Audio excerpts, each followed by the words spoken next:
It's Movie Time is produced by John DeSando. Listen to shows and read reviews online at WCBE.org. I'm John DeSando. I am Jordan Hanhilammi. And this is It's Movie Time. Jordan, welcome back toward the end of summer. Yeah, good to see you. It's good to see you too. I was pleasantly surprised at a Netflix offering called Heart of Stone. Heart of Stone. That's kind of a corny title. They definitely have a little fun with it along the way for being an action-adventure film. Yes. And you know, let's face it, we know what it is. It's a showcase for Gal Gadot. Mm-hmm, absolutely. And I'm interested, the two of us, to talk about the film, because it's on Netflix. It means everybody listening to us could see it if they want. And also because of what it means for the spy genre. Right. You know, I mean, she is entering into a pretty thick race. And as a woman, she's going to be observed. Absolutely. It's one of the, you know, obviously Wonder Woman is, I don't want to say thrust her, she's thrust herself into being one of the premier, female action stars, but really just action stars. With with Red Notice was a big hit for Netflix as well. Oh, right, I forgot that, well, she starts with Wonder Woman. Mm-hmm. And I was just reading something where they were observing that no matter what she does, she will always underneath be Wonder Woman. You know, that's how well that was positioned, that image, that character, and she can be the best actress in the world, but she can't get away from what people are going to think about Wonder Woman, about her. Yeah, that's interesting. I can see that being the case, definitely with a segment of the population, but I think there's plenty of people. I'm not a traditionally big superhero person. I enjoy them fine, but I haven't seen all of them or anything like that. For me, there's still plenty of room for her to carve out her own. Yes, to an extent, will, I'm sure, recognize that she came from Wonder Woman, but I think she has a lot of room to grow still. So me too. And she's up there with a pantheon of really sharp ladies. My favorite of them all would be Charlize Theron. Yeah, Atomic Blonde.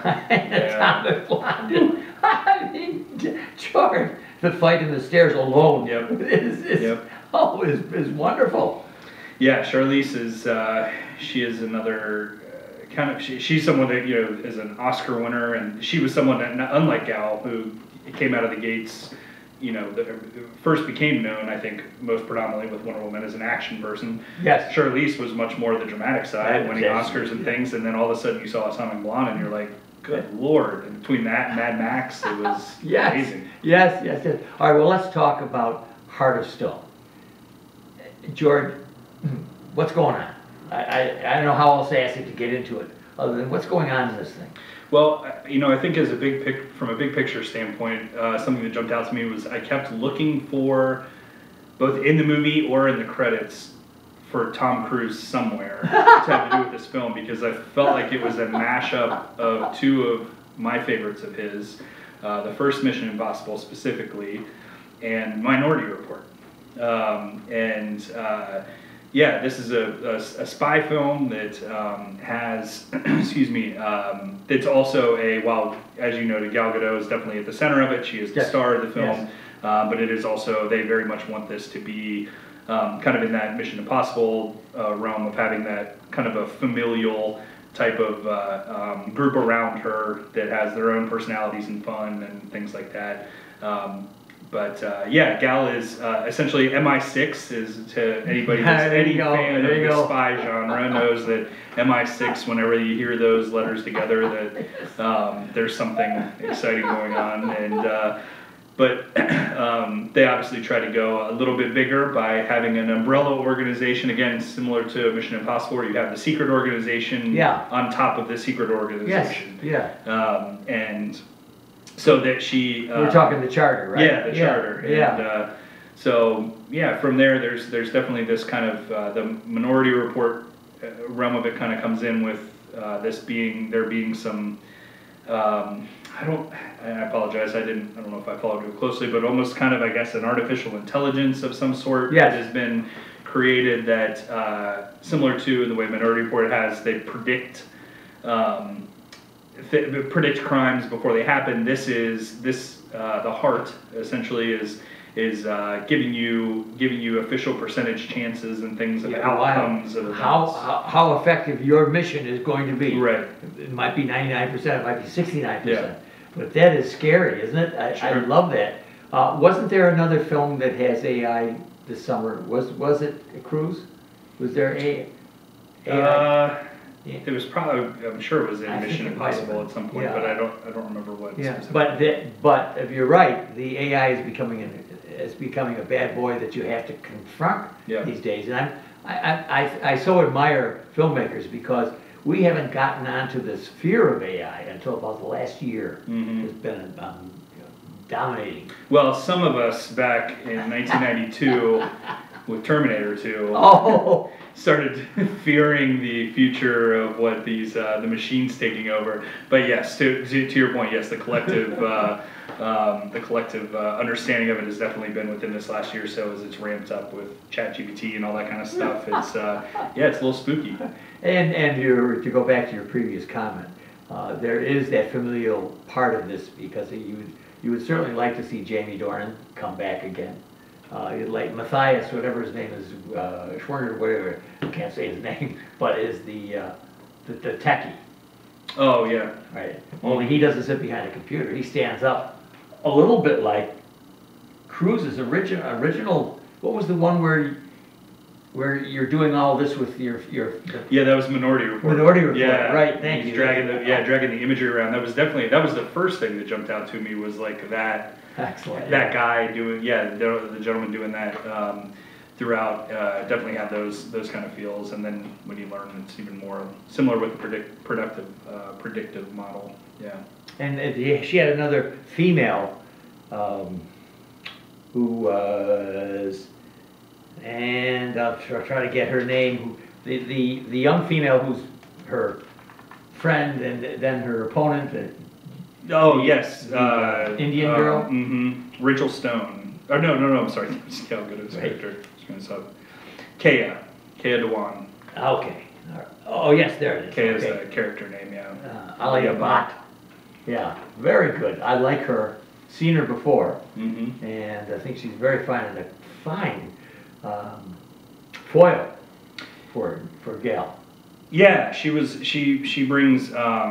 She reminded me, not to keep bringing up Mission Impossible, but Rebecca Ferguson a bit. Kind of had some little bit of similar feels, a young version of her or something. But yeah, she's a nice addition. Brings some extra heart to the movie. I think they really wanted.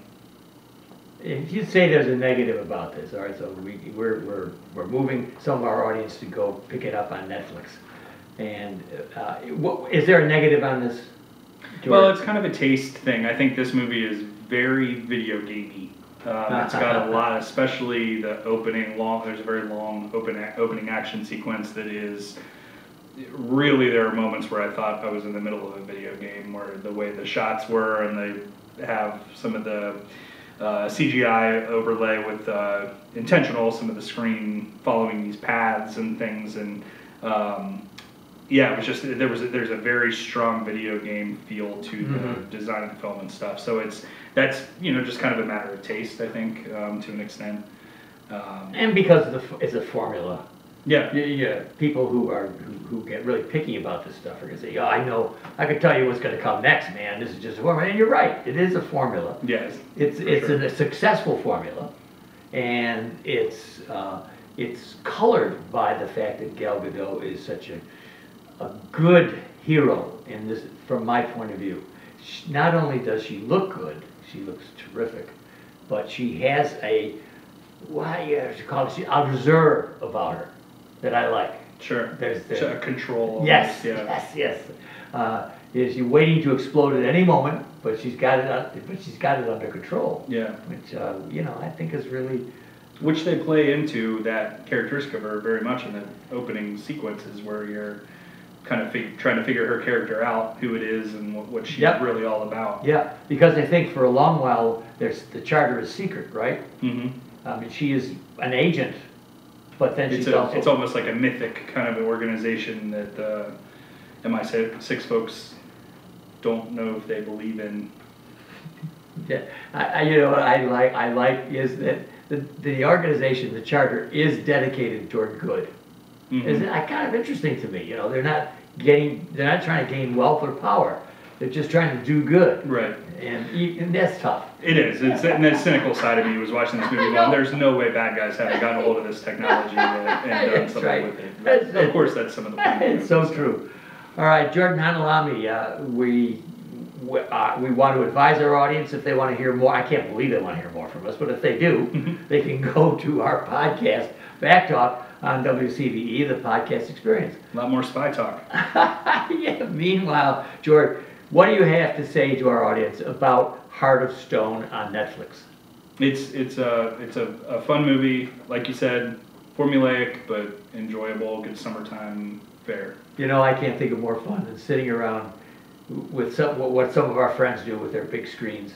Sit down, have pizza, and watch this without expecting too much, because I think you'll get more out of it if you go into it not expecting a whole lot. Exactly.